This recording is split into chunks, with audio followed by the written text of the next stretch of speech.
Bonjour à tous. Alors ça y est, je ne sais pas si vous le savez, mais depuis le 17 mars 2020, la 14e version de Java est enfin disponible. Si vous souhaitez vous procurer cette version, vous pouvez prendre un navigateur, vous allez sur le site jdk.java.net. Normalement, vous arrivez sur cette page-là, et en cliquant sur le lien relatif au JDK 14, vous devriez pouvoir le télécharger pour le système d'exploitation que vous utilisez. Pour ma part, c'est déjà fait. Regardez, je vais prendre une console. Je vais mettre à jour ma variable d'environnement pour pointer sur mon JDK 14. Personnellement, je l'ai mis à cet endroit-là. Si vous utilisez un autre système que Linux, vous adaptez cette ligne de commande en fonction de votre système. C'est pas très grave. Dans tous les cas, ici, si je fais un Java moins version, ça y est, j'ai bien ma version 14 qui est disponible. Alors il faut savoir, cette version 14 de Java propose plein de nouveautés super intéressantes. Alors on verra ces nouveautés-là peut-être dans des futurs tutos. Pour le moment, je voudrais me focaliser sur une possibilité, à savoir l'instruction switch. Alors là, vous allez me dire, mais attends, ça fait un petit moment que le switch existe. Effectivement, cette instruction existe depuis la version 1.0 de Java. Sauf que la syntaxe initiale du switch, elle n'était pas si simple que ça et elle était source à erreur à mon sens.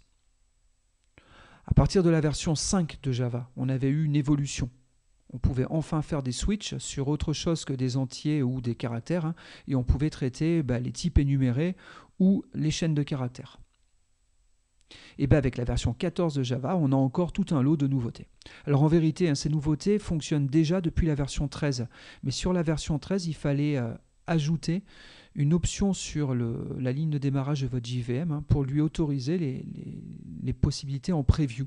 Il y avait un preview, un support de pré-test, on va dire, sur cette instruction switch. À partir de la version 14, c'est officiellement supporté et donc vous pouvez maintenant directement l'utiliser. Alors, je vous propose de faire quelques tests. Et donc, pour ce faire, je vous recommande d'aller sur mon site web. Donc, si vous allez sur cours.fr, vous allez dans la section Java, puis à ce niveau-là, au niveau du tutoriel Java. Vous retrouvez ici des pages web qui vous présentent les principales instructions Java, mais en tout cas, en cliquant à ce niveau-là, vous retrouvez les compléments d'informations sur la nouvelle forme du switch à partir de Java 14. Ici, je vous rappelle l'option qu'il faut mettre sur la ligne de commande si vous utilisez un Java 13 pour avoir le pré-support du switch. Parfait. Et donc, pour commencer, ce que je voudrais, c'est repartir d'un switch traditionnel. Donc, un switch traditionnel, voici un exemple concret. J'ai tiré une valeur aléatoire, on fait un in-value à ce niveau-là.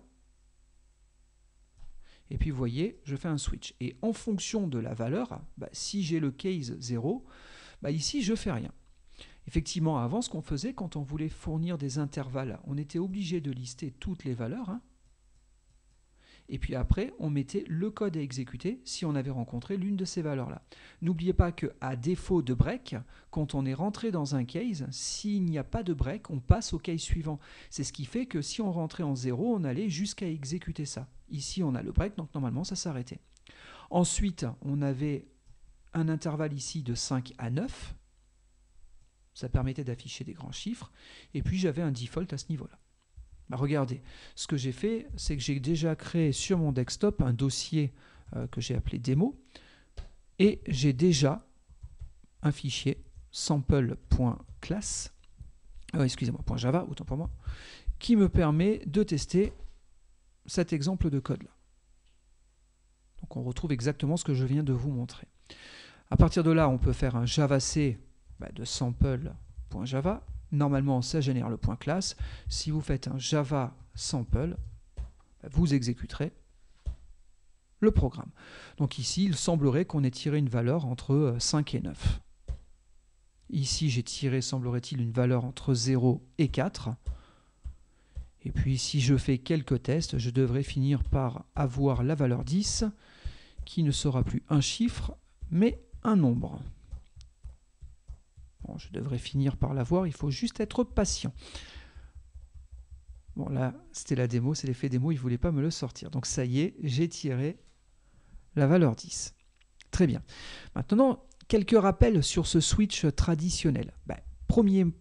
Premièrement, si vous oubliez le break, n'oubliez pas que vous passez aux blocs qui suivent. Regardez, je relance mon programme, c'est parfait, c'est le cas idéal. J'ai tiré une valeur entre 0 et 4. Il a donc affiché petit chiffre. Très bien. Et comme j'avais commenté le break, à la suite, il a exécuté tout ce qu'il y avait derrière, et donc cet affichage-là. C'est pareil, si je commente ce break-là, j'afficherai aussi dans le même scénario cette chaîne de caractères. Donc il ne fallait surtout pas oublier les breaks quand on utilisait l'instruction switch traditionnelle. Pour ma part, c'est une erreur que j'ai fait un très grand nombre de fois, et à chaque fois, il fallait que je me reprenne et que je fasse ma petite correction. Il y avait d'autres choses à connaître sur le switch, et notamment un point important. Alors ça n'a pas changé, de ce point de vue-là, ça reste la même chose. Le switch, il joue une optimisation. Si vous voulez, le temps de réponse entre un switch et l'équivalent codé à partir de blocs if, else, if, else, if, else, ça ne donne pas les mêmes temps de réponse. Le switch est optimisé. Pour ce faire, il y avait des limites. On ne devait utiliser des switches que sur des types entiers, des chars, des chaînes de caractères ou des types énumérés. Bon, de ce point de vue-là, ça n'a pas beaucoup changé. Vous avez exactement la même contrainte et c'est pareil. Le switch moderne, même s'il est beaucoup plus simple à utiliser, pour autant, il vous garantit une optimisation. C'est-à-dire que le code qui va être produit n'est pas tout à fait la même chose que si vous aviez fait des if imbriqués. D'accord ? Alors, le mieux, c'est de passer de suite à un petit exemple. Regardez, ici, vous avez un switch moderne. Alors déjà, première chose, ce qu'on constate, c'est que pour faire des intervalles, c'est quand même beaucoup plus simple. Plutôt que de mettre plein de cases les uns en dessous des autres, vous pouvez donner tous les cas pour lesquels vous voulez exécuter un bloc. Alors, on repère si on a l'ancienne syntaxe ou la nouvelle syntaxe à partir d'un seul élément. C'est le caractère qui est ici. C'est où vous avez le 2 points et vous avez la syntaxe historique, où vous avez la flèche et vous avez donc la nouvelle syntaxe. D'accord ? Donc ici, j'ai bien une nouvelle syntaxe. Ce qu'on voit, c'est que dans les cas 0, 1, 2, 3 et 4, j'affiche ça. Et là, je ne sais pas si vous avez vu, mais il n'y a pas de break. C'est-à-dire que si on utilise cette flèche-là, quand on a fini d'exécuter le code lié à ce case, normalement, on débranche automatiquement et on passe à la suite du switch. Ici, on a le case de 5 à 9, avec cet affichage-là, toujours pareil, pas de break. Et puis on a le default qui nous renvoie sur cette chaîne de caractères. C'est vrai que si on compare un peu les deux approches, déjà ce qu'on note, déjà d'entrée de jeu, c'est que c'est beaucoup plus compact. Effectivement, c'est quand même plus sympathique à utiliser. On va tester cette approche, on va vérifier si tout fonctionne correctement. Regardez, je reprends mon éditeur. Alors oui, au passage, pourquoi j'ai pris cet éditeur-là ? Parce que comme le JDK 14 est assez récent, les IDE que j'utilise ne supportent pas encore parfaitement l'instruction et donc ça m'affiche des erreurs alors qu'il n'y en a pas forcément. Donc pour le moment, je vous fais cette petite démo avec mon gedit là, mais j'ai bon espoir que d'ici très peu de temps, on ait des IDE qui supportent parfaitement cette nouvelle syntaxe. Bon, dans tous les cas, je sélectionne mon bloc et je le remplace par ce nouveau code. Allez, regardez, histoire de bien valider qu'on est sur la nouvelle syntaxe, je change légèrement les affichages, je mets un point final à la fin de chacune de mes phrases. Si on a le point, c'est qu'on est bien sur cette version-là. À partir de là, je relance une compilation. Bon, c'est parfait, c'est supporté. Et si jamais je fais un java.sample, là j'ai tiré a priori un grand chiffre. Ici, j'ai tiré 10. Et puis je devrais finir par tirer une valeur entre 0 et 4. Donc parfait, le programme semble fonctionner exactement de la même manière. Notez qu'on n'a plus besoin de faire des breaks. Notez la possibilité de mettre des cases avec plusieurs valeurs. Alors ça, on peut même le faire avec un case 2 points. L'ancienne version a quand même été un petit peu enrichie. Par contre, si vous avez 2 points, vous avez l'obligation de remettre les breaks. Donc parfait. Donc ça, c'est un premier point. Alors, je vous ai dit tout à l'heure, le switch, il joue une optimisation. Alors, ce que je voudrais, c'est vous faire voir que l'optimisation, elle est toujours en place. Je ne sais pas si tout le monde connaît cette possibilité-là, mais si vous faites un Java P, ça permet de lancer un petit outil qui fait partie du JDK. On l'a depuis les premières versions de Java. Ça fait très longtemps que cet outil-là existe. Il existe toujours avec Java 14. Et donc, si vous utilisez Java P, on va lui passer un point classe. Et il va travailler sur ce point classe. Une des possibilités, c'est de mettre l'option "-c". Ça veut dire que je veux désassembler le code. C'est-à-dire qu'au lieu d'avoir du code machine, des codes numériques, je veux avoir du code assembleur. du code assembleur pour le processeur virtuel Java. Alors on n'est pas là pour faire de l'assembleur, hein, je vous rassure, mais ça va nous montrer quand même quelque chose. Regardez, je lui demande de désassembler ma classe sample. Et donc ici, j'ai mon code. Ce qu'on constate, c'est qu'effectivement, il y a bien une optimisation qui a été jouée. Vous voyez le switch, comment il a été géré? Comme je travaille sur des entiers, comme mes entiers sont compris entre 0 et 10, il m'a créé un tableau avec toutes les valeurs possibles. Alors en vérité, ce n'est pas tout à fait vrai. Là, ça c'est un cas particulier. Il m'a mis les valeurs connues. Et si vous voulez, autour de ce switch, il y aura des if, hein, et on sait que si jamais on n'a pas une valeur qui est comprise dans les bornes de ce tableau-là, il faudra qu'on exécute le code à l'adresse 86. Le code à l'adresse 86, vous voyez, c'est ici, c'est celui qui va afficher ce message. Le code à l'adresse 64, il est là, on affiche petit chiffre, et le code à l'adresse 75, vous voyez, on affiche ça. Et donc, quelle que soit la valeur, en vérité, ça va simplement être un indice dans un tableau et ça nous donnera l'adresse du code à exécuter. Donc là, on voit bien, ça a été optimisé. Il n'y a pas plusieurs tests successifs qui vont être faits sur la valeur pour savoir si c'était 1, 2, 3, 4 et ainsi de suite. Tout est optimisé. Donc ça n'a pas changé. C'est comme ça depuis la première version de Java et ça continue avec Java 14. À partir du moment où vous avez droit d'utiliser un switch, ça veut dire qu'il y a une optimisation derrière qui sera jouée. Vous comprenez bien que si je dois travailler avec des tableaux, je ne peux avoir que des valeurs entières. Si j'ai des valeurs flottantes, ça risque de ne plus marcher. Regardez, là je mets un double, j'enlève mon cast et je fais un switch. D'accord ? Je recompile ce programme. Là, il vous dit qu'il y a un problème. Incompatible types, et il vous dit, lui, il veut quoi? Il veut forcément un entier. Vous lui avez fourni un double, il refuse de convertir automatiquement le double en un entier, parce qu'il vous dit, je risque de perdre de l'information. Donc en tout cas, ça prouve que le switch ne peut pas être exécuté sur des valeurs flottantes. Du coup, je reviens en arrière, et je remets mon entier. Vous pouvez faire des switches sur des strings avec une syntaxe à peu près équivalente. Hein. Ça marche aussi, ça marche avec des types énumérés, ça marche avec n'importe quel type d'entier, ça marche avec les chars. On est bien d'accord, hein, des chars, en gros, c'est des caractères, mais un caractère est bien associé à un code. Et donc, quelque part, ça revient à avoir des entiers. Bon, bien, c'est pas fini. On a d'autres possibilités intéressantes. Jusqu'à présent, le switch, c'était une instruction. Ça voulait dire que je ne pouvais pas l'utiliser n'importe où. Ils ont transformé un petit peu la chose. Le switch n'est plus officiellement une instruction. C'est devenu une expression. Ça veut dire que partout où j'attends une valeur, je peux mettre un switch en lieu et place de cette valeur pour l'évaluer. D'accord ? Regardez, c'est ce que j'ai fait ici. J'ai légèrement modifié mon programme. Tout à l'heure, qu'est-ce qu'on faisait ? On faisait des system.out.println directement dans mes branches de case. Là, ce que je fais, c'est que simplement, je vais calculer une valeur. Là, mon switch, il calcule soit cette string, soit celle-ci, soit celle-ci. Et quelle que soit la chaîne que j'ai produite, je vais la stocker. Regardez bien ce qu'il y a ici. Il y a string résulte égale. Je vais stocker la valeur évaluée à l'intérieur de cette variable-là. Ça, jusqu'à présent, on n'était pas capable de le faire. Si vous avez encore une vieille version de Java, testez, vous verrez, ce genre de choses, ça ne marchait pas. Je ne pouvais pas faire un string variable égale switch. Il refusait la construction. Depuis Java 14, c'est devenu possible. D'accord ? Donc du coup, je calcule une chaîne de caractères. Qu'est-ce que je fais ici ? J'affiche ma chaîne de caractères. Regardez, je copie-colle ce code. Je reprends mon éditeur. Voilà. Je recompile le tout. Tout se passe bien. Je relance mon programme. Eh bien, ça continue à fonctionner. Alors attention, hein, si vous avez dit que vous voulez récupérer quelque chose de type string, du coup, vous êtes dans l'obligation de garantir le typage à ce niveau-là. Il faut que les valeurs que vous allez renvoyer soient bien compatibles avec le type attendu.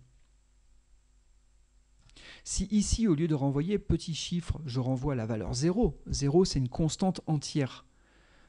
Stocker un entier dans une chaîne de caractères, c'est pas possible. Donc si j'essaye de compiler ce programme-là, bien entendu, il me dit qu'il y a une incohérence dans mon programme et il me dit voilà qu'il y a un type incompatible. au niveau d'une expression qui a été calculée. Là, on voit bien, hein, c'est une switch expression.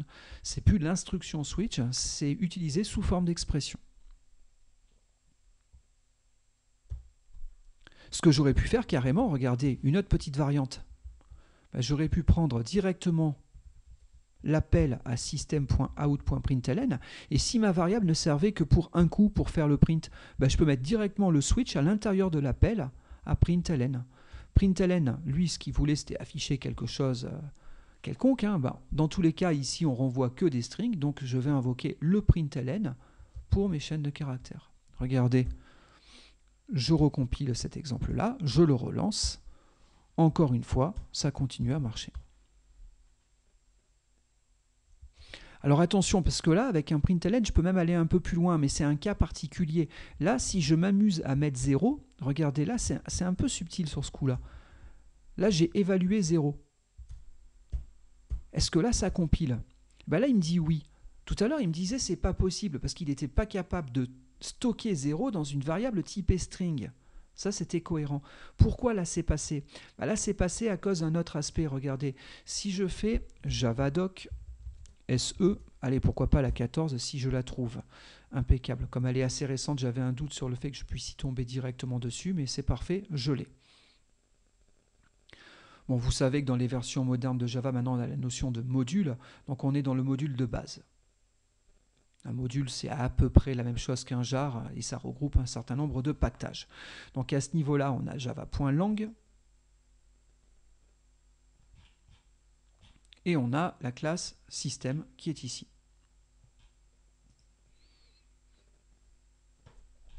Bon, system me propose 3 attributs statiques et notamment l'attribut out. C'est sur lui que je peux m'amuser à faire des println. Et pour être plus précis, en vérité, c'est le type printstream qui est dans java.io qui me propose ces appels. Et si vous regardez tous les println que j'ai à ce niveau-là, il y a différentes surcharges. On s'aperçoit qu'il y en a un certain nombre. Et j'ai notamment le println qui accepte n'importe quel objet Java. Donc là, ça marche parce qu'en vérité, j'ai cette signature-là. Et cette signature-là, par polymorphisme, accepte n'importe quoi qui est une donnée Java. Donc à cause de cette syntaxe, oui, là, je suis capable d'avoir des cases qui renvoient des valeurs, mais complètement différentes. Regardez, ici, je fais un case 0, un case qui renvoie à 0, un autre case sur quelques valeurs qui me renvoient true, ou un dernier, le default, qui me renvoie une chaîne de caractères. Regardez, si je compile ça, ça marche bien. Bon, là, du coup, j'affiche soit 0, soit le booléen, soit le fait que j'ai tiré une valeur qui correspond à 10, et donc une chaîne de caractères me sera affichée. J'ai du mal à tomber dessus, ça c'est l'effet des mots, mais en cherchant comme ça, en s'entêtant, on finit par obtenir la chaîne de caractères. D'accord? Donc là, oui, là ça marche, mais en vérité, c'est à cause du println qui accepte n'importe quoi qui est un objet Java. Une chaîne de caractères étant un objet Java, un booléen pouvant être vu comme étant un objet Java par autoboxing, et le 0 pouvant lui aussi être vu via l'autoboxing comme étant un objet Java, au final, tout fonctionne bien, et par polymorphisme, on arrive à retomber sur cette méthode-là. Ok, mais ça c'est vraiment un cas particulier. Mais sinon, de manière plus classique et plus traditionnelle, il faut vraiment que vous respectiez bien le type de la variable, pourquoi pas, dans laquelle vous allez stocker le résultat de votre switch.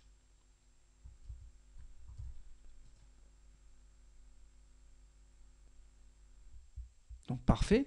Bon, vous retrouvez ici l'exemple que j'étais en train de vous montrer, et là vous avez l'exemple avec un system.out.println.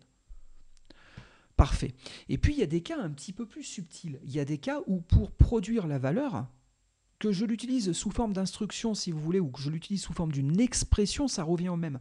Des fois, pour calculer la valeur associée à une branche switch, j'ai besoin d'exécuter plusieurs instructions.